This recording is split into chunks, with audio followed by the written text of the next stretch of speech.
코로나19 장기화로 경제적 어려움이 커지면서 정부의 2차 긴급 재난지원금 지급이 시작됐죠. 대전시는 정부 지원에서 제외된 소상공인에게 추가 현금 지원 등을 하기로 했는데 여전히 지원 대상 선정 기준을 놓고는 우려가 나옵니다. 문은선 기자가 보도합니다. 대전시가 현금 지원을 하는 대상은 크게 정부 지원에서 제외된 소상공인과 유흥주점 등 집합금지 명령이 내려졌던 고위험시설 12개 업종 등입니다. 각각 100만 원씩 지원하는데 집합금지 업종의 경우 정부 지원과 중복해 받을 수 있습니다. 이른바 대전형 지원 대상은 전체 소상공인의 20% 정도인 18,000여 곳으로 추정합니다. 매출액 4억 원을 초과하면서 전년 대비 매출이 감소한 소상공인들한테 그러니까 사행성 업종이라든지 병원 약국 같은 전문 업종 이런 부분은 제외가 되고요.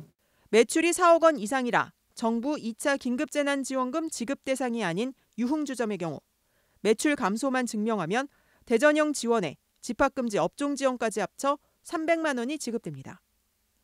코로나19 특수성을 감안해 전세버스 기사와 관광업체에도 100만 원씩 지원하는데 대전형 지원과 중복은 안 됩니다.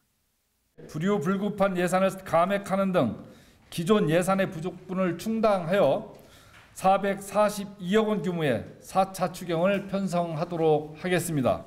현금 지원은 다음 달 19일부터 온라인 접수를 받아 지급할 예정인데 지원 대상을 놓고 벌써부터 우려가 나오고 있습니다.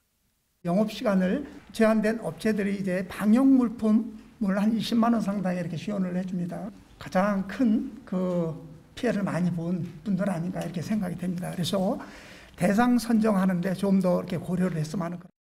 이른바 착한 임대인에 대한 세제 감면을 연말까지 연장하고 직원을 새로 뽑거나 고용을 유지한 소상공인에게는 인건비와 보험료를 지원하는 대책도 내놨습니다.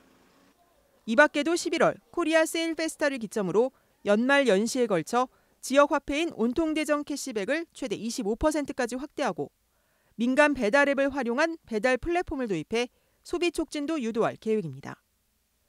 음식점이나 제과점이 테라스 등에서 음료를 파는 5개 영업도 내년 법 시행에 앞서 허용하기로 하는 등 지역경제 회복을 위한 전방위 대책을 내놓고 있지만 실물경제 회복으로 이어질지는 여전히 안개 속입니다.